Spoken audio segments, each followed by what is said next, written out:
Pod tym domem kryje się coś, co zaskoczy każdego akwarysty.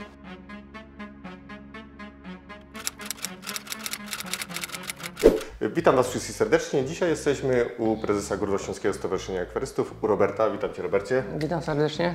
Zgodził się pokazać nam swoje zbiorniki. Zaczniemy od głównego zbiorniku, który znajduje się u niego w salonie. Dzięki, Robert, za to, że zgodziłeś się wpuścić nas do siebie. Bardzo fajny, nietypowy zbiornik. Mało takich zbiorników widać, a szkoda, no bo powiem szczerze, że jak się wchodzi tutaj do Was, to robi naprawdę duże wrażenie. Elegancko to wygląda, jak właśnie ta część nadwodna z akwarium pod spodem. I jakiej pojemności masz tutaj to wszystko?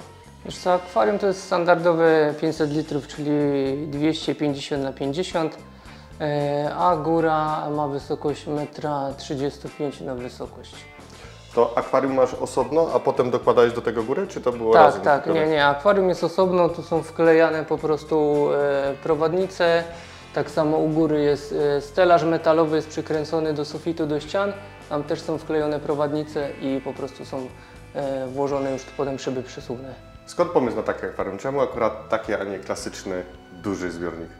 Wiesz co, no ten zbiornik już był na wcześniejszym mieszkaniu, a no, tu był i tak przeznaczony na jego miejsce, także no, 20 cm dłuższe akwarium jakbym sobie tutaj zamówił, no to już nie robiło na mnie wrażenia, także trzeba było coś innego pokombinować. No i wziął się właśnie pomysł, żeby zrobić tą część nadwodną właśnie w kształcie takiego lasu tropikalnego. No, takiego czegoś jeszcze nie miałem, a ten akwarium już też przechodził tam różne ewolucje, różne gatunki ryb, tu były i roślinne akwarium było. Także no, chciałem coś innego niż miałem wcześniej. Klimatyczny, na pewno klimat robi bardzo fajny. Część nadwodna, nie masz jakichś tutaj parowników, czegoś takiego? Nie chciałeś? Czemu? Nie chciałem, znaczy są spryskiwacze, są dysze, jest 12 dysz i pompa ciśnieniowa, która co 3 godziny po prostu na pół minuty spryskuje te rośliny, które są nad wodą. Także wydaje mi się, że w zupełności im to wystarczy. Rozmawialiśmy już wcześniej, mówiłeś odnośnie problemów z tą częścią nadwodną, że w niektórych miejscach coś jest nie tak z roślinami. No jest problem, bo też rośliny dobierałem częściowo tak metodą prób i błędów, no bo takiej akurat konstrukcji jak ja to sobie wymyśliłem nie było gdzieś tam. No także no, część roślin na przykład bardzo dobrze, fajnie się czują w bardzo mokrym klimacie, ale już te neoregelie, które są tutaj u góry, a miały grać tutaj pierwsze skrzypce, no to już nie za bardzo. One jednak potrzebują tego częściowego przesuszenia między tymi cyklami zraszania, także no... Neoregelie to są te kwiatki, tak? Tak. Się nie znam na tych. Ale część, no tu w niektórych miejscach widać rzeczywiście, że ten mek jest taki... Tak, podejrzewam, że część też będzie winna trochę światła, że w niektórych miejscach nie pada, bo jednak to jest dość wysokie, ten 1,35 m. No, trzeba by było zamontować mocniejsze lampy albo pod różnymi kątami, żeby dane rejony, że tak powiem, doświetlić. Nie? Światła jest naprawdę mało, bo jak popatrzeć w góry na te lampki i popatrzeć tu, no, kamera tego nie oddaje, ale na dole macie bardzo mało światła i tak aż się dziwię, że tutaj te rośliny, które macie, one rosną, bo te anubiasy rosną, mikrozorium tak samo. Tutaj no, dają sobie radę. Coś tam, no ogólnie jest 60 W, nie jest 60 W tego w tych lampach. Nie? To są dwie lampy z Skylighta i dwie takie do uprawy hydroponicznej lampy. Także. Ale 60 W na sam zbiornik to by takiej wielkości to już by było mało, to a co już dopiero jest jeszcze mało. Tak, dokładnie. Na część tą nadwodną i dają te rośliny i tak radę. Mimo tego, że w niektórych tych miejscach tak jak mek wygląda jakby troszeczkę po prostu za mało tej wilgoci miał, ale to co mówiłeś, że nie pogodził się z tymi neoregiliami, ale znowuż tutaj po boku fajnie się pną te no i roślinki. Tu widzisz na przykład jak ona wygląda, jak była sadzona u dołu, jaki ma kształt i wielkość liścia, a jak ona wyrośnie do góry, to te liście ma 3 razy takie, nie? Także no, jest zależność. Jest zależność i możesz sobie tutaj zobaczyć, jak ona jest mała na dole, nie? Tak samo masz tutaj tu, a u góry, nie? No to ten liść jest 3 razy taki, także i on jest co chwilę obcinany, bo tak to byśmy już tam mieli to całe zarośnięte. To jakby nie ta sama roślina, tak szczerze Tak, tak, mówiąc, no jakby dokładnie, inny dokładnie. gatunek. Całkiem inna faktura w ogóle liścia i kolor, nie? Co pływa w zbiorniku? W zbiorniku pływają taki standard, neony czerwone, skalary, częściowo moje odchowane maluchy, no i denne rybki, kiryski, sterbaje, no i zbrojasy, część ancestrusów hodowlanych, w większości z długą płetwą, parę elek i parka, jedna pielęgniczki. Wiesz co, te skalary mają gdzieś jakieś 12 miesięcy może wychowane są ode mnie, bo akurat miałem To taką... młode chyba, bo skarży to Młode. No, ale już się wycierają, co niektóre już się wycierają, także tu ich jest 16 sztuk, że to też fajnie widać, że one tu się zachowują bardziej jak ławica niż jako tam dwie pielnice, które tam pływają, także to jest też fajne do obserwacji, że taki skalar też może się zachowywać podobnie właśnie jak na przykład neon. Nie myślałeś, żeby dać jakieś zwierzaka tam do góry, bo pokażemy tutaj, masz u siebie również troszeczkę tych takich gadów. Powiem Ci szczerze, że no, jak przychodzą jacyś nowi znajomi, to od razu się pytałem, co tam chodzi po górze, także... Ale nie chciałem, bo raz, że to byłoby trochę uciążliwe potem z karmieniem. No fajnie by się tam czuły na przykład jakieś tam analisy czy jakieś rzekotki drzewne, no ale potem problem byłby z wykarmianiem albo no, niektóre na przykład owady mogłyby nam uciekać na mieszkanie, także to, że chcieliśmy wykluczyć, także... No tak, bo tutaj macie dość duże te otwory. Tak. No otwory są tak przewidziane, żeby ta wentylacja była spora, że po tym zraszaniu, żeby ta szyba nie była powiedzmy 2-3 godziny zaparowana, tylko po prostu... Właśnie bardzo fajnie wygląda, bo już pytałem wcześniej, ale zapytam, bo żeby widzowie też widzieli. Akwarium jest bardzo przejrzyste i bardzo ładnie to wygląda, elegancko. I nie sprawia Wam to problemów, nie musicie tego jakoś często czyścić, żeby to tak wyglądało. Nie. Wiadomo, no co jakiś czas te szyby trzeba przetrzeć, bo się robi nalot, ale jest to spryskiwane wodą z osmozy RO, także tu żaden kamień się nie odkłada, jedynie co tam czasami jak się odbija już woda o taflę z akwarium, to po prostu ta, która wychlapuje, no to ona już jest wiadomo trochę brudniejsza, bo tam garbniki z tego korzenia są, no, także bardziej te doły się trochę brudzą, a góra jest praktycznie no, raz na 2 miesiące może to przeczyścimy i żeby to odświeżyć, także nie jest to jakieś uciążliwe, że to trzeba tam jeździć z tą szmatą co tydzień na przykład, nie? Fajnie. Akwarium jak długo stoi? Bo ono chyba nie jest jeszcze jakoś bardzo stare. One ma w tej chwili 2 lata. 2 lata. 2 lata, no miało czasami trochę różne tam lepsze i gorsze momenty, nie? Teraz powiedzmy, czy jesteśmy w połowie tego, co było jakiś czas temu, nie? Pewnie za jakiś czas znowu się przetrze. Bardzo mi się podoba na przykład tak jak tutaj widać, bo już natura przejmuje swoje. Tak. I tutaj, zaraz kamerka musi złapać. O, te korzenie jak zwisają, pewnie za jakiś czas, jak to zostawicie, nie zmienicie, nie znudzi Wam się aranżacja, to całość tak poprzerasta siebie, część roślin pewnie upadnie, część roślin nie zostanie, te co zostaną to będą bardzo ładnie. To tak też miało wyglądać, wiesz, żeby to odzwierciedlało przynajmniej częściowo wycinek tej natury, żeby to też nie było aż za piękne, takie aż za sztuczne, nie?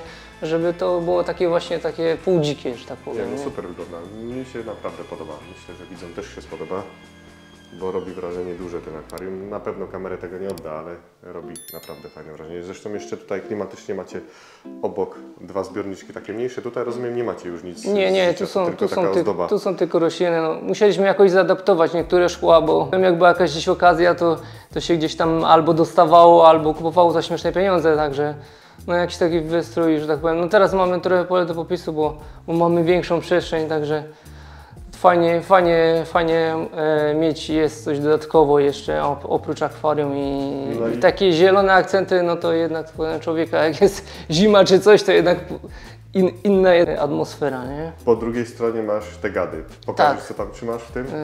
Pokażę Wam, to są gekony, są wszystkie gatunki z gekonów z Nowej Kaledonii. To są gekony nocne, bardzo mało wymagające gekony, także polecam dla każdego początkującego. Zobaczymy, czy dają się tutaj teraz złapać, bo one o tej porze jeszcze lubią sobie spać. Chodź tu, ludzku.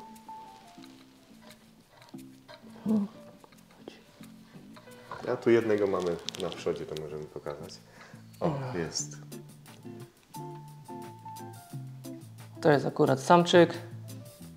Fajne, ciekawe stworzonko. Już pytałem wcześniej, czy nie gryzie, dlatego... Nie gryzie, tylko trzeba uważać, bo one mogą odrzucać ogon. Także mają taki mechanizm obronny, który odrzuca ogon, także trzeba uważać. Bardzo fajne zwierzaki. Dlatego też się zdziwiłem, że nie masz nic tam u góry, bo skoro tutaj są, to... Tu jest łatwiej. Podejrzewam, one też nie ma, jakby spadły do wody, to mogłyby się utopić, także wolimy nie ryzykować. Lepiej nie ryzykować, tak. A powiedz mi, dużo masz pracy z tą częścią, żeby to utrzymać w takim klimacie, jak teraz jest? No bo ten mech wygląda, jakbyś tam jednak go przycinał albo dbał w jakiś tam sposób o to. No bo jest wszystko, nie ma jakiegoś takiego chaosu tam u góry. Wiesz co, no czasami trzeba go przycinać w tych wyższych partiach, nie? Bo tutaj on nigdy nie był przycinany na dole, no to też skutkuje tym, że to oświetlenie u góry jest wyższe, nie? Także trzeba go tam czasami korygować, tam co parę miesięcy, bo on potem zarasta, wchodzi w te oregelie, tam gdzieś jeszcze jakieś magrawie się pną, także on tam bardzo jest ekspansywny, także czasami go tam trzeba przykracać, nie? To jest, tak jeszcze dodam, z takich ciekawostek, że to jest mech normalnie akwariowy, nie? Ja go po prostu szatkowałem i rozsmarowywałem na tym korku, który tam jest, także on się tak... Strzelałbym, że jawajski. No, ale... Tu i Cameron gdzieś jest, także bucefalandry tutaj też rosną, gdzieś tam jest kawałek anubiasa jeszcze emersyjnego, hydrokotyla Japan też tu jest, też to rośnie spokojnie emersyjnie. Ja tu też widzę anubiasy na tym. Tak, nie, tak. To jest jakaś z tych Pnączek, no. Też miałem gdzieś tam rzucone Monte Carlo i nawet mi się tam przez pewien czas bardzo fajnie w emersyjnie rosło. Bo jak często zraszasz? Jak często jest ustawione zraszanie? Co 3 godziny na pół minuty. Pokażesz, jak to tam zrasza? Pokażę.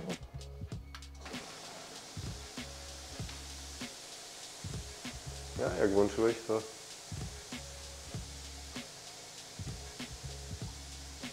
No to jest jednak 12 dysz, no także taki zbiornik 20-litrowy, no to tak co tydzień trzeba uzupełnić, nie? 20 litrów na tydzień przez te 30 sekund co 3 godziny. No ale teraz to jakby tam deszcz padał. Idzie, no taki monsunik, nie? No i jak sobie teraz zobaczysz, to te szyby będą w takim stanie, a za jakieś 20 minut będzie już czysto. Także już ta mgiełka, to mleczko zniknie po prostu. A jak z wilgocią w domu? Nie macie z tym problemu? Nie. Tu jest tak no, dość duży, bo tu jest 2,80 są sufity, a tu jest jeszcze klatka. No tak, bo macie tu jest klatka jeszcze otwarta, także z wilgocią tu nie ma żadnego najmniejszego problemu. Jaką filtrację tutaj macie? Wiesz co, tu jest kubeł Aquaela, ten Hypermax. Ten największy w podstawowej wersji. Wcześniej był FX6 Fluvala. No i jak tak mogę komuś poradzić, to ten jest dużo lepszy. Jest dużo lepszy pod względem takim, że to akwarium ma 2 metry długości i te 2 wloty i wyloty robią tą cyrkulację. Tam niestety tak do 1,5 metra ten Fluval spokojnie tą wodę przepychał, ale tu już były takie strefy, że ta woda stała, nie? Także, no i on też... co masz za zbiornik? Bo jeszcze... Tu mam zbiornik właśnie na tą wodę RO, która ciągnie tam do góry i tu jest pompa ciśnieniowa, która ona tam tą wodę tłoczy do góry do tych dysz. A jak z podmiankami? Często musisz tutaj podmiany robić, czy na tyle jest to ustabilizowane, że dajesz radę z rzadkimi? Wiesz co, powiem Ci tak, podmianki to tu robi moja żona, która podlewa tą wodą kwiatki w naszym domu całym, także jak tu potem ubędzie, to potem tylko dolewam, nie?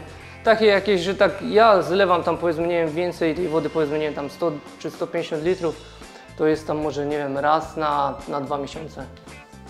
Także no też tu nie jest przesadzona, że tak powiem, ta obsada i też tam to jakoś racjonalnie te ryby karmię, staram się ich nie przekarmiać, żeby tej materii nie było za dużo.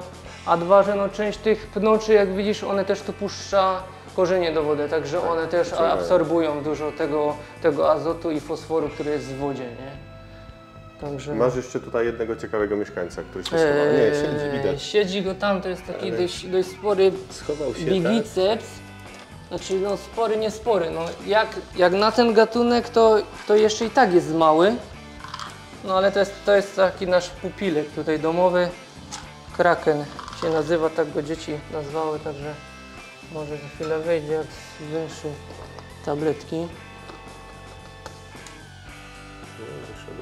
Wyszedł. Nie boi się. Nie, to jest akurat taka ryba, że ją często widać i on fajnie, bo on właśnie ten żagiel tak eksponuje.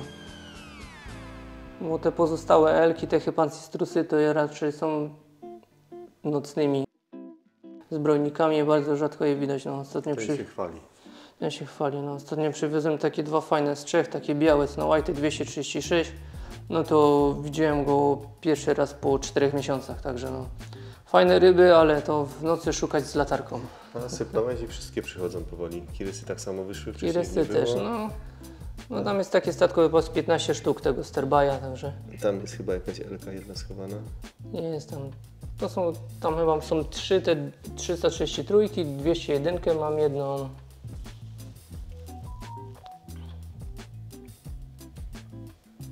A tego białego tu gdzieś widziałem, przed chwilą był, ale już uciekł. Tak, to są te Snow White Ancistrusy. Tu jest taki kaliko, jeszcze jeden samczyk. A tu masz tego Snow White'a masz tutaj, nie? Wyszedł. To akurat od Maćka Koczki jest rybka. Bardzo fajnie, Robercie, bardzo elegancko tutaj u Ciebie w salonie. A teraz może przejdziemy do tego sekretu, który przede mną ukrywałeś, bo już długo się znamy, a dopiero niedawno zdradziłeś o tym, że masz takie pomieszczenie. Mam takie pomieszczenie, które znajduje się jeszcze niżej pod nami. To jest wycinek piwnicy, której zaadaptowałem na taki nasz fish room. Także tam uciekamy, jak już nam dzieci zajmą salon, to jeszcze mamy jedno pomieszczenie, gdzie możemy uciec. Dawaj.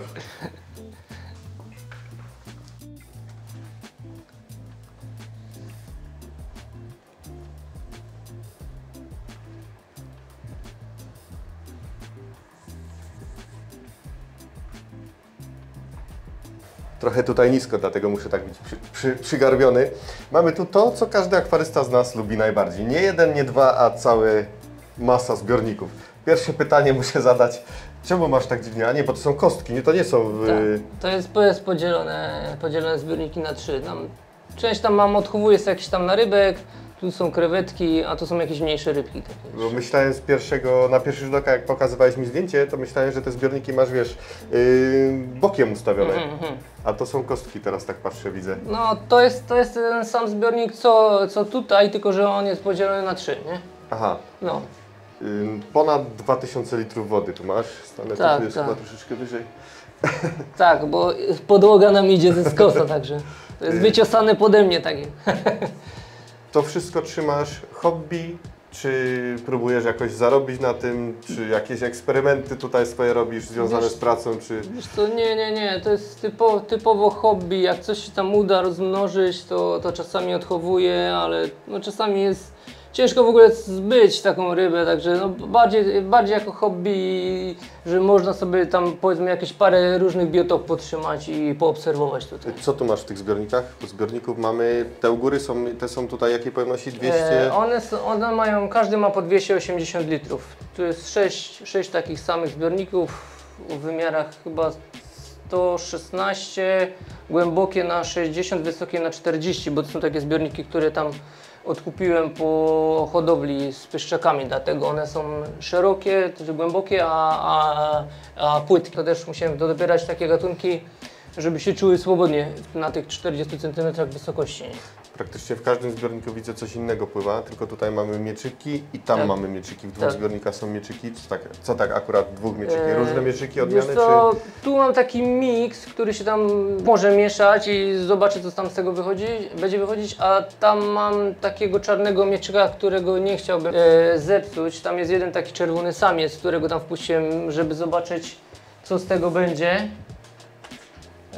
No i między tym jeszcze pływają apistogramy, borelki, kardynałki złote i parę śniocooczki Normana i żwawika czerwnika. Tu go masz, nie? Jest taka delta z długą płetwą. Bardziej bym chciał, żeby on przeniósł na tego czarnego obrzeża tej łuski, żeby miał czerwone, nie? Tak zwaną deltę, ale czy to, znaczy alfę, nie deltę, tylko czy to się uda, to zobaczymy. No to jest taka zabawa trochę. No i tu są jeszcze takie młodziki, które powpuszczałem, żeby sobie tam z nimi porosły, nie? Żeby nie wrzucać tam. I tutaj eleganckie, duże. Tak, no tu jest taki miksior, tu są i koi, i trikolory, i waktal zielony, waktal czarny. Ale tu u Ciebie można ładnie zobaczyć, jak duży mieczyk rośnie, bo część ludzi sobie nie zdaje sprawy, jakie duże potrafią mieczyki urosnąć i wrzucają to do małych zbiorników. Tak, tak. Tak jak tu jest, o, ten, który chciałem pokazać. Zobaczcie tylko, ręka. Powiem Ci, że to i tak jest jeszcze mały mieczyk, bo ostatnio widziałem samicę 2 razy taką jak moja największa, także miała 14 cm. Nie widziałem takiego mieczyka od 20 lat. I to ja jeszcze nigdy takiego nie widziałem, bo to są te, co Ty masz u siebie, to widziałem takie największe. Na hodowlach, na których byłem, niestety bez kamery, to właśnie takie były rozrodowe samice i one były takiej wielkości, osobno powracane. No, widziałem samicę taką, dosłownie. Eleganckie. No i oprócz tego tu był jakiś głupik pływa, który tam z mojego kiedyś rozmnożenia, teraz już się, że tak powiem, odeszłem od głupików, bo miałem problemy z chorobami, także dałem sobie spokój. Ale to gatunki takie wybierałeś, bo takie lubicie, tak? Bo małżonka również się interesuje tym. Tak, wiesz co, Chowa się. Akurat miałem możliwość, że tak powiem, wziąć z pewnej hodowli, która się tam zamykała. No i wziąłem te, które mi się najbardziej podobały, no i samice też chciałem, żeby były już spore, nie? A co z tego wyjdzie, tego młodszego, no to będziemy widzieć, nie? Tu mam jeszcze takie hakodziobki fajne, takie dość mało spotykane. To one też są żyworodną rybką, także zobaczymy. Właśnie słyszałem o nich, że problem jest z ich odchowem później, z tymi młodymi. Prawda, czy to mity, że problem jest z karmieniem tego? Wiesz co, no jak z każdą drobną rybą, no raczej trzeba hodować pokarm żywy, że tak powiem, mikronicie, artemia, później jakiś auloforus. No niektóre nawet mniejsze gatunki, no to trzeba, że tak powiem, kluć wrotki. No właśnie widziałem, że u góry masz tutaj tak. robaki się. Mam i auloforusa, tu masz mikronicienia, tam masz auloforusa, a tam jeszcze z bangla artemia, nie? Także do tych maluchów. Artemii nie widziałem właśnie schowana. No w sumie jak to większość osób artemia musi być na takiej hodowli. Na początek do tych maluchów to jak najbardziej, no bo to jednak ta ryba rośnie dużo szybciej, także. Następnie mamy tanganikę, tak, tu mamy tanganikę, to jest jeden z 2 tutaj zbiorników ogrzewanych w ogóle grzałką, bo w pozostałych zbiornikach nie ma w ogóle grzałek. No ciepło tu masz, bardzo ciepło, jak się wchodzi do Was, to no czuć. tu jest duża różnica temperatur między górą a dołem, także w tych dolnych zbiornikach jest 20 stopni, a w tych górnych jest 23. Także też musiałem podobierać tak ryby, żeby te temperatury im optymalnie pasowały, także jedynie co, no chcieliśmy mieć tą tanganikę, bo żeśmy się zajawkowali od naszych tam wspólnych znajomych z klubu miłośników tanganiki, także pozdrawiam chłopaków. Także to jest jedyny zbiornik oprócz tamtego z ramierezami, które potem możesz pokazać, który jest ogrzewany grzałką, nie? No ale tak jeszcze 3 ściany sobie obłożyłem steropianem, żeby mieć już jak najmniejszą stratę, że tak powiem, tego ciepła, nie? Tutaj ryby już młode mają, doczekałeś się? Tak. Tu 2 pary. Młode naskalniki, ornatusy się wytarły. I w muszlach. W muszlach, o dziwo w muszlach, też mnie to zaskoczyło. Muszlowce, specjozusy na razie się jeszcze nie wycierały. No i w toni pływają Cyprichromis microlepidotus leptosoma. Także no, większość jest samców, bo one są bardzo fajnie wybarwione już. Niektóre samiczki są takie bardziej, tak. Te żółtawe z tymi takimi granatowymi końcówkami płetw. Samiczki są trochę bardziej szare. Także też tu się starałem, żeby jakoś tak podzielić te rewiry tego akwarium, żeby każda miała jakąś tam swoją partię wody do pływania. Ale nie sam piasek, bo widzę, że nie, wiesz co, tutaj wrzuciłem jeszcze taki gryz, żeby trochę jednak mi zatwardzał jeszcze wodę, nie? Aha. Bo ja tu mam pH w granicach tam 7,2, 7,4, ale twardości są bardzo niskie, nie? No, dla tanganiki jednak trzeba trochę to podbić, dlatego wymieszałem to z takim grysem, który trochę jednak tą twardość im tą twardość im podbija, nie? I schodzimy na dół, tutaj mamy... Schodzimy na dół, tu mamy Amerykę Południową, tu jest para ziemojadów brazylijskich i no, mam nadzieję, że na dniach się wytrą, bo już samica zaczyna mieć takie fajne barwy godowe, taką maskę zaczyna łapać. Nasze stare, dobrze znane kąsacze, czyli żałobniczki. I tu jest jeszcze dwa kiereśniki, są albinosy, które gdzieś się tam teraz na tą chwilę schowały i ich nie widać. Bo tam jest jeden z tyłu, nie wiem czy go złapiesz tam. Jest, ale nie wiem czy uda mi się go kamerą złapać. Nie, kamera go nie złapie. No dość takie skryte są akurat w tym zbiorniku, może dlatego, że są dwa. Nie złapie go kamera. Tu mamy wężogłowy, już mówiłeś. Tak, tu mamy wężogłowy, to jest najmniejszy gatunek wężogłowa Hana Gahua. To są cztery sztuki, no już takie podrostki, jeszcze trochę urosną, ale też bardzo fajna rybka do obserwacji, taka można powiedzieć, taka do ludzi, nie boją się, są bardzo ciekawskie i też ta temperatura 20 stopni jak najbardziej im odpowiada. No, trzeba tylko uważać, bo one wyjdą ze wszystkiego, także no, miałem tu 6 sztuk, 200... Znaczy wyskoczą z akwarium? Tak, wyskoczą z akwarium. Tu mogę Ci pokazać, jak tu otworzymy. Tu mam taką wywiercony otwór, przez który je karmię. Aha, żeby nie wyskoczyły. No on ma taki, FI 25 tu ma. Już się ruszył od razu. Już się ruszył, bo on już myśli, że dostanie jedzenie. Następny No też. i raz nie zatkałem po prostu tej dziurki i największy wylazł przez tą dziurę i niestety... Przez takie coś? Przez takie coś wylazł, no. Ile to ma? 2 cm? No 2 czy 2,5, te nie? ryby wyglądają jak łeb miał więcej niż 2 cm. No to taki wyszedł, nie? I wyschnął, no niestety, bo go znalazłem na drugi dzień. One tam przez jakiś czas umią przetrwać poza wodą, no ale to już było za długo dla niego. Samo Darka też miał na stole takiego wyschniętego, bo też właśnie mówił, że wyskoczył. Także tu są nie dość, że szyby nakrywowe, bo tam w tych innych zbiornikach mam pleksę, bo jest lżejsza i ale tu no, trzeba to szczelnie zamknąć, bo wyjdą z każdej szpary, nie? Także... Oświetlenie widzę, zwykłe żarówki. Tak, zwykłe żarówki LEDowe najmniejszej mocy, 1,5 W, dlatego no, tu jest taka roślinność. Ale rosną, jak na tak duży ten 1,5 W to masz 4,5 W. Tak, 4 W na 280 litrów, także już bardziej chyba... się chyba nie da. Nie da się chyba. Ale no tu jeszcze jest mniej, bo tu jest tylko 1,5 W, bo tu tylko świeci jedna, ale tam roślin nie ma. Ale no mikrozaria sobie dają radę. Tak, mikrozaria sobie, nawet, bo te anubiasy, tak, nie anubiasy, parę bucek. Bucepalandry, tak samo. No, tu kryptokyra też jest złożona, no ale tak, że tak powiem, wegetuje, nie? Ale widać, że to są proste rośliny, które naprawdę do szczęścia nie potrzebują wiele. Nie. A też czasami, no jest tyle tych odmian teraz, że tam faktura liści też jest dość ciekawa w różnych, nie? A tu masz stelaż metalowy? To są metalowe stelaże? Tak, to są metalowe stelaże skręcane, nie? Są modułowe, także one są tutaj potem wiesz, skręcane, jak sobie zobaczysz tutaj śrubami. Także bez problemu to tu można było włożyć. I od razu rzuca się w oczy, jak patrzę na te zbiorniki, fajna, nietypowa filtracja. Tak. Ta filtracja jest gdzie, z góry na dół, czy...? Nie, to każdy ma osobną filtrację, tu są takie filtry panelowe, jak sobie zobaczysz. Tu na dole wchodzi woda przez te krateczki, przechodzi najpierw przez taką wstępną włókninę, którą sobie częściej wymieniam, potem jest gąbka, ceramika, znowu gąbka i rurka, która wyrzuca nam powietrze tutaj, nie? Na powietrze tu masz? Tak, to jest wszystko na powietrze. To jest wszystko na powietrze i powiem Ci... wyjątkowo cicho u Was w tej piwnicy. Jest cicho, bo pompka jest za ścianą. I najlepsze to, powiem Ci szczerze, że to jest jedna pompka, która bierze 12 W. Napowietrza wszystkie te zbiorniki? Wszystkie te zbiorniki i powiem Ci, że jeszcze ma rezerwę, bo ja czasami jak podpinałem jakieś ryby, jak aklimatyzowałem i podpinałem gdzieś tam z 2-3 kostki jeszcze dodatkowo, to ciągła i nie ma spadków mocy.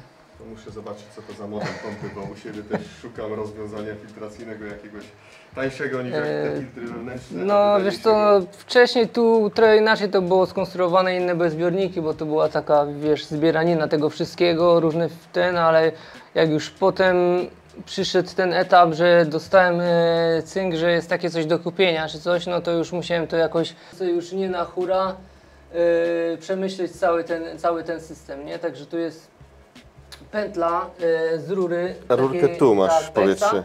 i ona jest w pętli, ona nie jest tak, bo kiedyś miałem tak, że po prostu rurka mi szła do końca i tyle, była zaślepiona.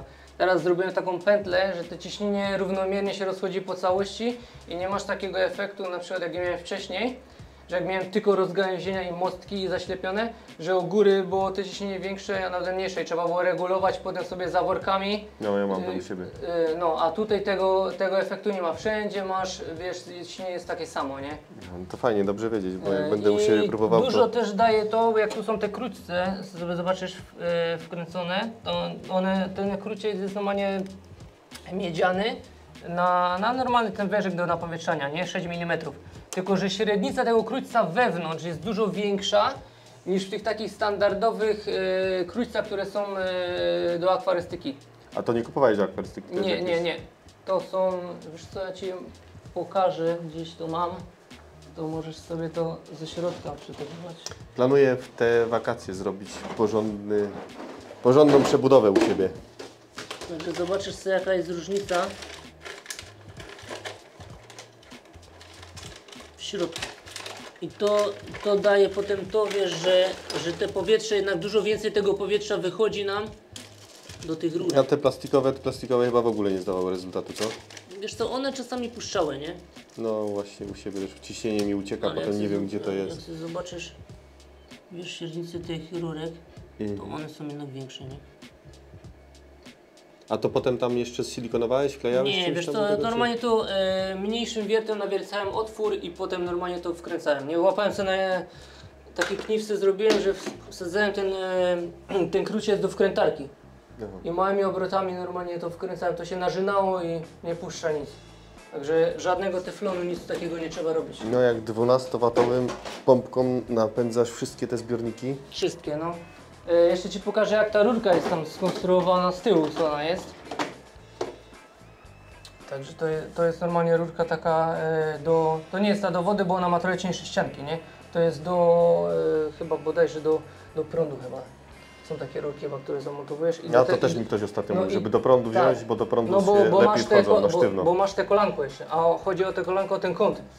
Żeby on nie był prosty, bo wtedy więcej zabierasz wody, wiesz? A to silikonowałeś potem jeszcze Nie, dodatkowo? to jest normalnie tak wkładane tylko. Na wcisk. I tamte tak dobrze trzyma szczelność. Tak. I tutaj masz taki kołnierz zrobiony. Tu masz nawiercone, nie? Małym wiertłem.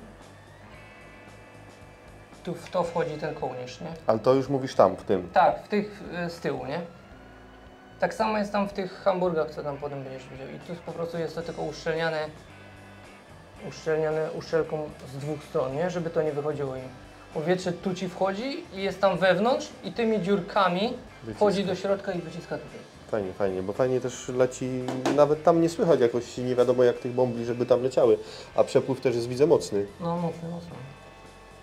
I tu mamy te mniejsze zbiorniki, znaczy zbiorniki takie same. Tak. On jest taki sam, tylko jest podzielony na 3 niezależne i w większości mam filtrację na hamburgach tu opartą, nie? Czyli po prostu jest wklejony filtr, gąbka po prostu jest z boku. Aha, wklejona, masz nie? w każdym osobno.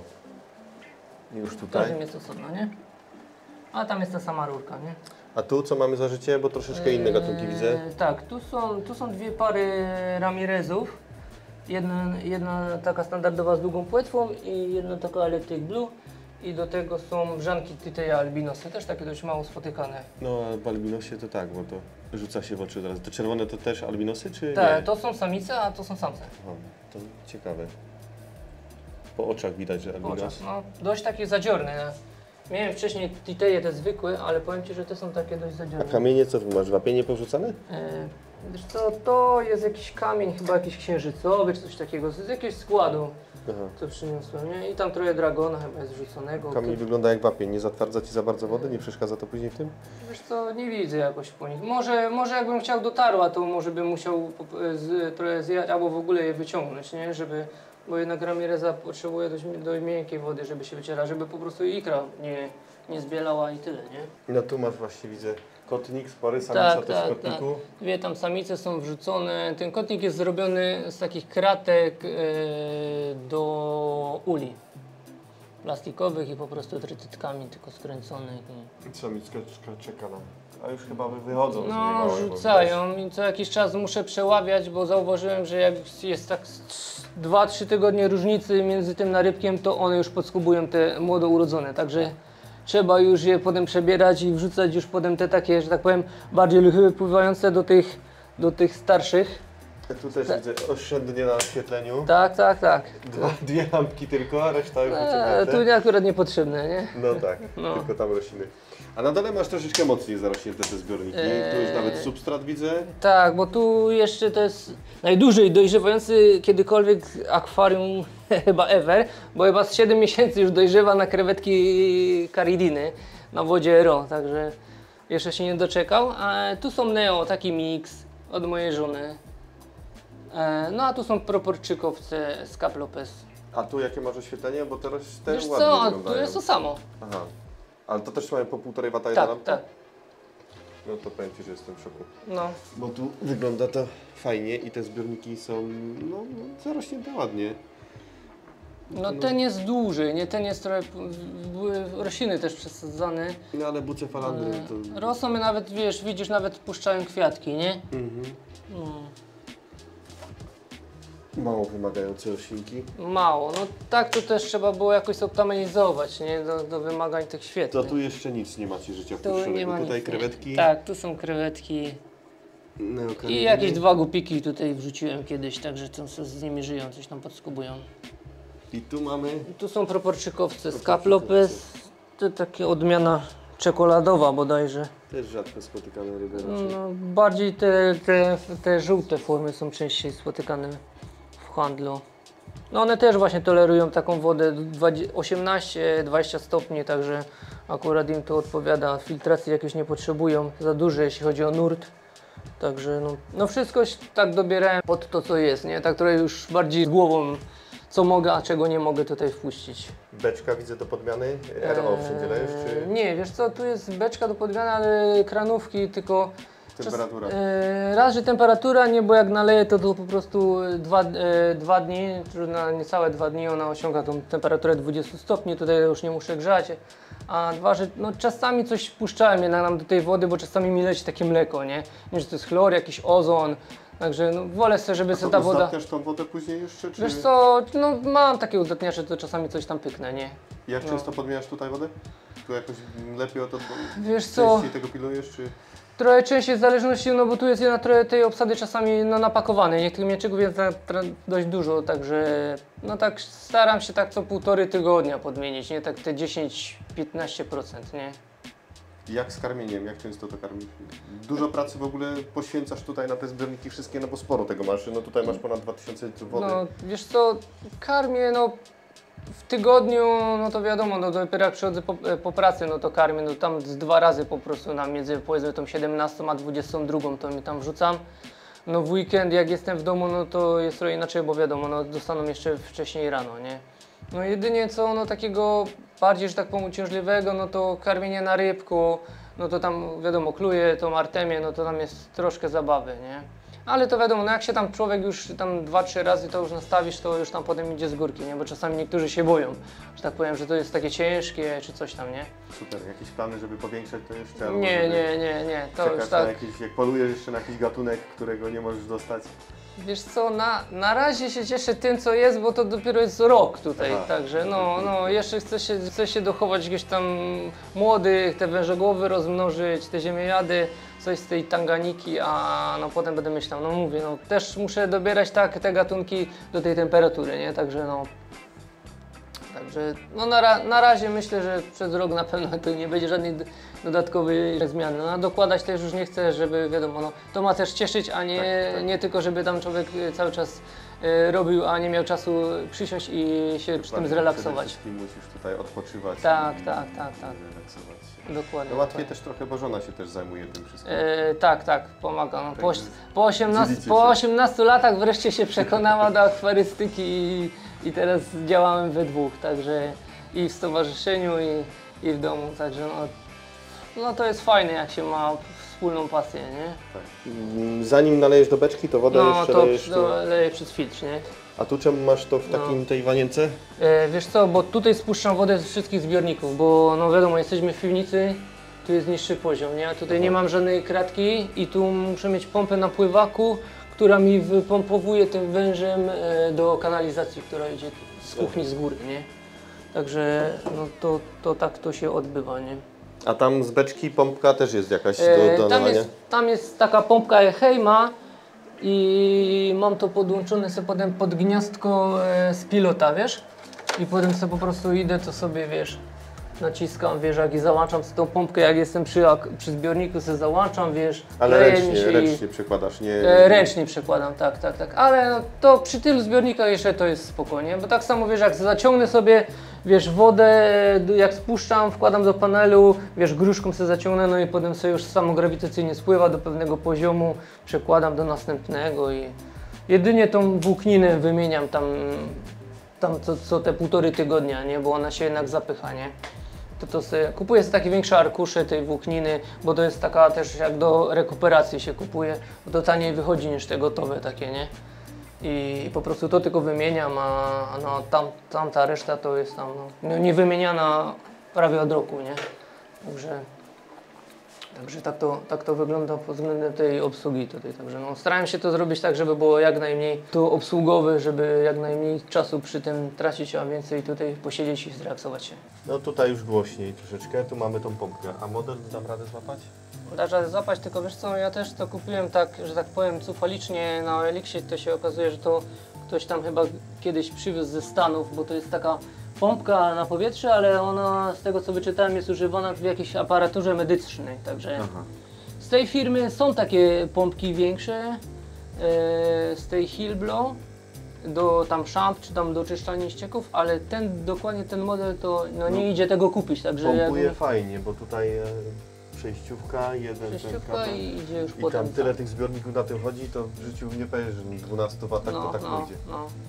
Wcześniej Ci powiem, jak miałem tą instalację, że tak powiem, nie w tej pętli i na tych złączkach, na tych regulatorach, tych plastikowych stricta, to był problem, nie? Aha, i nawet ten nie dawał tak rady. No, też się gdzieś tam przytykało, wiesz jak i ten, nie? Czyli także dużo daje to... Dużo daje ta pętla i przekrój po prostu tych chródców potem dolotowych do tego, nie? Ale pętlę masz... Przejdźmy może tam. Pętla się zaczyna jak to wyjdzie ze ściany, wiesz? Tutaj to wiesz, tu widzisz, wychodzi to I od razu tu pętlę i masz. ta pętla się zaczyna tutaj, nie? I tu idzie rozdzielnik, góra-dół. Tu idzie góra-dół i tam już idzie całe tutaj po obwodzie i tutaj się po prostu kończy, nie? Tu i leci tam, nie? Super. Dziękuję Wam za to, że puściliście mnie do siebie, Wam, bo z tyłu za kamerą mamy również żonę. Bardzo fajne zbiorniki i Wy, jeżeli chcielibyście również poznać akwarystów takich jak Robert albo innych maniaków akwarystycznych, to zapraszamy Was do stowarzyszenia, Górnośląskie Stowarzyszenie Akwarystów. Każdy znajdzie tam z nas swoje miejsce, także jeżeli byliście chętni, to zapraszamy. Dziękuję Ci, Robert. Dziękuję i pozdrawiam wszystkich widzów. Jeszcze wychodząc, Robert wspomniał, że mają jedno akwarium w kuchni. Cały dom w akwariach. Tutaj akwarium. No tak, no. Tutaj też się spędza dość sporo czasu. Też czasami trzeba na coś popatrzeć. To jest akwarium mojej żony Asi. Też się tu trochę wkręciła. Mamy to takie trochę cukierkowo i, że tak powiem, roślinne. Tutaj akwarium. endlerki i... Tak, tu są endlerki, platki, rozbory borneańskie, 2 krewetki Amano, 2 zbrojaski małe. I to już bardziej w stylu takim zrobionym dekoracyjnym. Tak, tu ma dekoracyjnie być i tak troszkę Zdobi. Ozdobi, jest tak, też klimacik, tak, robi tak, klimat w tej kuchni. Też taka lampka nocna tutaj, bo nie trzeba świecić jak się wchodzi, tylko coś coś na chwilę. No i nawet Ci powiem, że fajnie rosną, bo na przykład ten Anubias tu jest ten biały i fajnie się wybarwia. Także sprzyja mu te światełko. Filtracja też tu jest filtr Hamburg na głowicy, na takim Chińczyku. Tam jest dość spora filtracja, bo tam jest 400 litrów na godzinę, także no to jest dość mocna Tu cyrkulacja. jaka pojemność? 60 litrów, 50? Wiesz co, tu jest chyba coś niecałe 50 litrów bodajże w OptiWhite akurat to jest tak, bo nam się udało. Też robi takie efekt, bo dostać. OptiWhite, no jak się popatrzy, no to jednak jest duża różnica. Bo to Jednak ta przejrzystość, no dokładnie. No z żwirek taki chyba, to jest chyba bodajże drobny bazalt, taki piasko, nawet powiedziałbym bardziej piasek bazaltowy, ale wszystko tutaj rośnie i kryptokoryny. Takie Super, a rozborki też widzę maleńkie. Tak, no to są te Borneańskie. borneańskie rozborki i tu mamy dwie takie ciekawe żyworódki, priapelle się nazywają, to z tym niebieskim oczkiem. Też żeśmy je dostali w spadku, jak były takimi maluchami. Myślałem, że to jest jakiś mieczyk albo lśniące oczka Normana, a jak zaczęło rosnąć, to... Ale nie parka. No chyba nie, bo nie widzę żadnego gonopodum, albo jeszcze są za małe. Ale takie dość ciekawe, no praktycznie można powiedzieć niespotykane. Ale te rozborki, one jeszcze są młode, no nie? Bo tak patrzę, takie strasznie maleńkie. Maleńkie są, nie są do końca wybarwione, także nie wiadomo, czy to są same samice, czy jeszcze po prostu te samce się dopiero muszą wybarwić. Miałem kiedyś u siebie, nawet mi się udało je rozmnożyć. No ale raczej z tą obsadą to, Nie dadzą sobie rady. Nie dadzą rady, A nie? młode też pływają, bo tutaj macie platki. Tak, tu są platki, takie różne wariacje kolorystyczne, Z tym nie? płomieniem na ogonie. No. Kiedyś miałem u siebie, dużo ludzi potem pisało do mnie, bo je chciało. No, to są akurat z Czech, co żeśmy z Ostrawy przytargali. Także. Ale u mnie z czasem zatraciły ogony. Tak? Zatraciły ten płomień, normalny ogon miały później płaski. A w końcu za dużo wydałem koledze. A krewetka Amano tutaj macie? Czy to Tak, dwie tu są takie. takie giganty? One, no takie. Nie boisz się, że ci wyjdą? Bo te Amano lubią wychodzić? Wiesz co, no miałem takie trochę obawy, no ale na razie już są chyba przyszło rok, nie?